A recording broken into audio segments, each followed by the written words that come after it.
నమస్తే. Straight talk కార్యక్రమానికి స్వాగతం. 99 TV chief editor and senior journalist Satish గారు మనతో ఉన్నారు. సతీష్ గారు నమస్తే. నమస్తే. మెగా అభిమానులకు, జన సైనికులకు అందరికీ కూడా ఒక గుడ్ న్యూస్. మెగా బ్రదర్ అలాగే ఎమ్మెల్సీ నాగబాబుకు మరో అరుదైన అవకాశం దక్కింది. ఆయన కేబినెట్ హోదా దక్కింది. ఆంధ్రప్రదేశ్ పర్యావరణ అటవీ శాఖ గ్రీన్ నిర్వాహక కమిటీ చైర్మన్గా నియమిస్తూ ప్రభుత్వం ఆదేశాలు ఇచ్చింది. అండ్ అంటే గతంలో కూడా నాగబాబుకి ఎమ్మెల్సీ ఇచ్చిన తర్వాత మంత్రిగా చేస్తారు అని చెప్పి చంద్రబాబు నాయుడే పవన్ కళ్యాణ్ సమిష్టి నిర్ణయం తీసుకున్నారు. ఆయన ఎమ్మెల్సీ అయితే అయ్యారు, కానీ మంత్రి అవ్వలేదు. మంత్రి అవ్వలేదనే కాస్త అసంతృప్తి జన సైనికుల్లో, మెగా ఫ్యామిలీలో, మెగా ఫ్యాన్స్ లో ఉంది. కానీ ఇప్పుడు అసంతృప్తి కూడా తీరిపోయినట్టు అయిపోయింది. ఆయన కేబినెట్ హోదాకి వచ్చేసారు. అంటే ఆల్మోస్ట్ మంత్రి కాదు, కానీ ఆ హోదా అయితే ఉంటుంది, ఆ సెక్యూరిటీ ఉంటుంది, ఆ సౌకర్యాలు కూడా కల్పిస్తారు. సో మెగా బ్రదర్ కి ఈ అవకాశం ఇవ్వడం మీద మీ కామెంట్ ఏంటి? రైట్, ఇది నిజంగా జనసేనకి, జన సైనికులకి కొంచెం సంతోషపెట్టే నియామకమే. ఎందుకంటే కొణిదెల నాగబాబు మెగాస్టార్ చిరంజీవి సోదరుడు, పవన్ కళ్యాణ్కు అన్నయ్య. ఒక రకంగా ఆయన కొంత పెడసరిగా మాట్లాడతారు, స్ట్రైట్ ఫార్వర్డ్గా మాట్లాడతారు. కొన్నిసార్లు ఆయన మాట్లాడిన వివాదాలు అవటం, ఇలా కొంచెం ఇష్యూస్ ఉంటాయి. కానీ ఏదన్నా ఆయన కుండ బద్దకొట్టినట్టుగా మాట్లాడతారని ఆయన అభిమానించే వాళ్ళు కూడా ఉన్నారు. అది ఒకటి. రెండోది ఏంటంటే జనసేనకు సంబంధించి ఆల్రెడీ జనసేన పార్టీ అధినేత పవన్ కళ్యాణ్ డిప్యూటీ సీఎంగా ఉన్నారు, పార్టీ అధ్యక్షుడిగా ఉన్నారు. అంతకుముందు పార్టీ పెట్టినప్పటి నుంచి జనసేన చేసిన ప్రతి ప్రయాణంలో తమ్ముడు వెన్నంటే ఉండి నాగబాబు ఆయన అన్ని బాధ్యతలు పర్ఫెక్ట్గా నిర్వర్తించారు. ఒక ప్రధాన కార్యదర్శిగా కానీ, ఆ పార్టీకి సంబంధించిన మెయిన్ క్యాంపెయినర్గా కానీ, పార్టీ కార్యకలాపాలు ఇన్వాల్వ్ అవ్వటం, కొన్ని సందర్భాల్లో కొన్నిసార్లు ఉత్తరాంధ్ర కానీ, మరికొన్ని సందర్భాల్లో మిగతా జిల్లాల బాధ్యతలు తీసుకోవటం, పార్టీకి సంబంధించి ఏమైనా తలనొప్పులు వచ్చేటప్పుడు, కొంత అసమ్మతి ఉన్నప్పుడు వాటిని వెళ్ళి సంస్కరించడం. అలాగే 2019లో జనసేన ఇండివిజువల్గా పోటీ చేసి ఒక్క స్థానం మాత్రమే గెలిచారు రాజోలు. ఆ శాసనసభ్యుడు ఆ తర్వాత వైసీపీలోకి వెళ్ళిపోయాడు.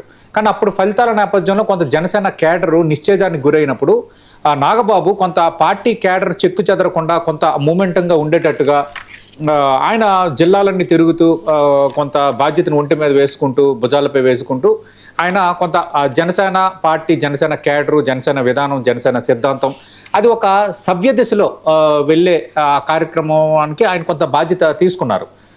కొంత మధ్యలో అనారోగ్యానికి గురైనా కూడా ఆయన ఎక్కడ తన బాధ్యతని నిర్వర్తించకుండా లేరు. అయితే ఎప్పుడైతే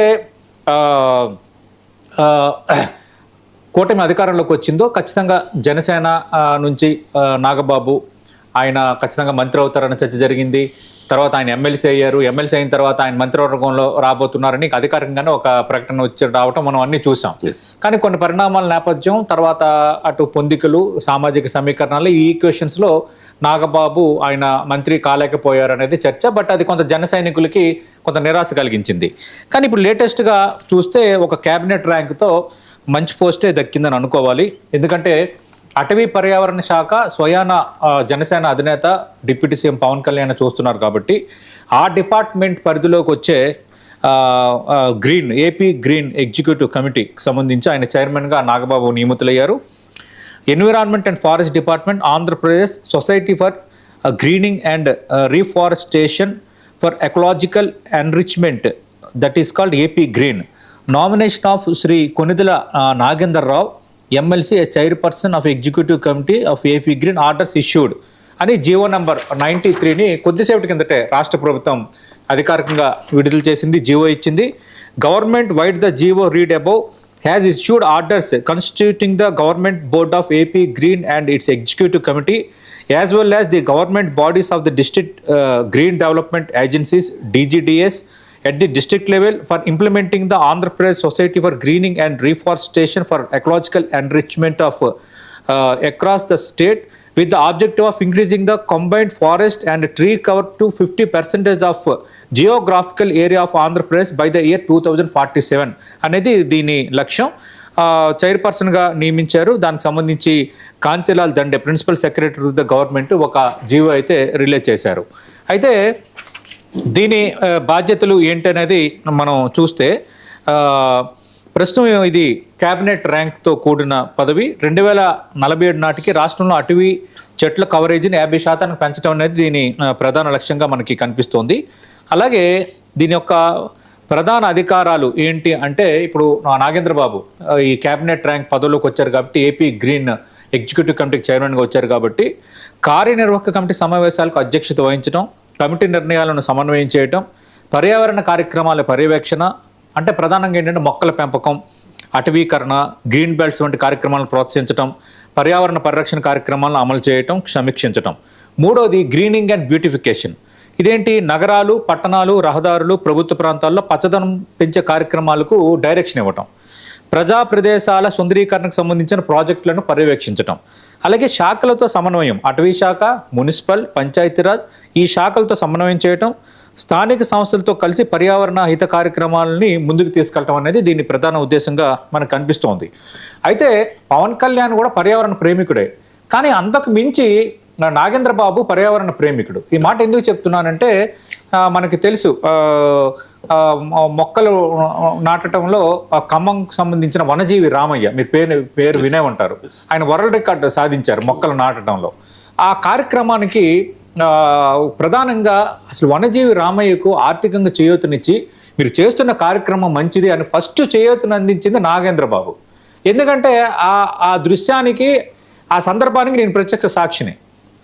అది రవీంద్ర భారతిలో ఈ కార్యక్రమం ఒకటి చోటు చేసుకుంటే, నేను ఈ ఈటీవీలో ఉండేటప్పుడు రిపోర్టర్గా కార్యక్రమాన్ని కవరేజ్కి వెళ్ళాను. అప్పుడు నాగేంద్ర బాబు అనే వ్యక్తి చిరంజీవి తనయుడు, అభిమాన సంఘాలను సమన్వయపరుస్తారు, ఒక నటుడు అని, అలాగే అంజనా ప్రొడక్షన్స్ వీటిలో కొంత కీలక బాధ్యతలు ఉన్నారు. అక్కడి వరకు ఆయన మీద ఉన్న ప్రొఫైల్ నాకు అదే. కానీ ఆ రోజు వనజీవి రామయ్య కార్యక్రమానికి ఆయన చేయూతను అందించడం, తర్వాత మనకి హైదరాబాద్ చుట్టుపక్కల ఈ గ్రీన్ సంబంధించిన కార్యక్రమాలు ఏవైతే ఉన్నాయో వాటన్నిటినీ ఆంధ్రప్రదేశ్ అటవీ శాఖతో సమన్వయం చేసుకుని ఆ కార్యక్రమాలను ఆయన ఇన్వాల్వ్ అవ్వటం, ఇవన్నీ చాలా కార్యక్రమాలు ఆయన చేశారు. అందుకు సేమ్ పవన్ కళ్యాణ్ పర్యావరణం మీద ఎంత ఇంట్రెస్ట్ ఉందో నాగబాబుకు అంతకు మించి ఉందన్నది చాలామందికి తెలియని విషయం. ఇది అందుకే నేను తెలియజెప్పాలనుకున్నాను. అసలు వనజీవి రామయ్య ఆయన్ని ఆ రికార్డులు సాధించడానికి, ఆయన కార్యక్రమానికి మరింత ప్రోత్సాహం ఇచ్చి, ఆయనకు ఆర్థికంగా కానీ అటు ప్రభుత్వ పరంగా అందించాల్సిన సహాయాల విషయంలో కానీ నాగబాబు ఆయన తీసుకున్న ఇనిషియేటివ్ చాలా గొప్పది. చాలా సందర్భాలు ఆయన ఇంటికి కూడా ఆయన్ని పిలుచుకున్నారు. వనజీవి రామయ్య దంపతులను పిలుచుకుని ఆయన సన్మానం కూడా చేశారు. అలాగే మనకి తెలుసు, మనకి దుండిగల్లు అటువైపు ఉన్న మొత్తం ఈ ఫారెస్ట్ కోరియర్స్, నర్సాపురి ఫారెస్ట్ కోరియర్స్ ఏవైతే ఉన్నాయో అక్కడ ఈ పర్యావరణం పెంపొందించే కార్యక్రమాలు చాలా వాటికి నాగబాబు ఆయన సొంత ఇనిషియేటివ్గా హాజరయ్యేవారు అటవీ శాఖతో కలిసి. అలాగే మన నెహ్రూ జూలాజికల్ పార్క్ కార్యక్రమాల్లో కూడా ఆయన చాలా విరివిగా పాల్గొంటారు. అందరికి కూడా ఆయన స్ట్రైట్ ఫార్వర్డ్గా మాట్లాడతారు నాగబాబు అనే తెలుసు. కానీ ఆయనలో ఉన్న వ్యక్తిత్వము, అలాగే ఆయనలో ఉన్న ఈ పర్యావరణ హితమైన ఆలోచన శైలి కానీ, ఆయన యొక్క అభిరుచి కానీ, ఇవన్నీ కూడా చాలామందికి తెలియదు. ఒక రకంగా right person in right post అంటారు కదా, నిజంగా ఆయనకు తగ్గట్టుగా ఆయనకి ఇంట్రెస్ట్ ఉన్నదే ఇది దక్కింది. సరే, మంత్రి కాలేదు అన్న ఒక రకమైన ఫీలింగ్ ఎక్కువగా జన సైనికుల్లో ఉంది. అంటే అవుతారని ఒక అధికార తరహా ప్రకటన వచ్చిన తర్వాత ఆయన అవ్వకపోవడం అనేది కొందరిని బాధించింది. కానీ ఏంటంటే ఇప్పుడు కూటమిలో ఉన్నారు కాబట్టి జనసేన, తెలుగుదేశం, బీజేపీ ఆ పొందికలు, సామాజిక సమీకరణాలు, ఇప్పుడు క్యాబినెట్ ఇచ్చేటప్పుడు ఆ ఈక్వేషన్స్ చాలా బలంగా పనిచేస్తే ఆ కారణాలతో ఆయనకి దక్కలేదన్నది ఒక చర్చ. ఏదేమైనా ఏపీ గ్రీన్ ఎగ్జిక్యూటివ్ కమిటీ చైర్మన్గా నాగబాబు ఎన్నికయ్యారు. ఖచ్చితంగా ఆయన మనం కంగ్రాట్స్ చెప్దాం. 2047 లక్ష్యం ఏదైతే ఉందో ఆ దిశగా నాగబాబు ఆయన నేతృత్వం ఏపీ గ్రీన్ ఎగ్జిక్యూటివ్ కమిటీ చైర్మన్గా ఖచ్చితంగా లక్ష్యాన్ని సాధించుకున్న దిశగా అడుగులు వేయాలని మనం ఆకాంక్షిద్దాం. రైట్. ఇక బిగ్ బాస్ షో చాలా వివాదాల మధ్య జరుగుతూ ఉంటుంది.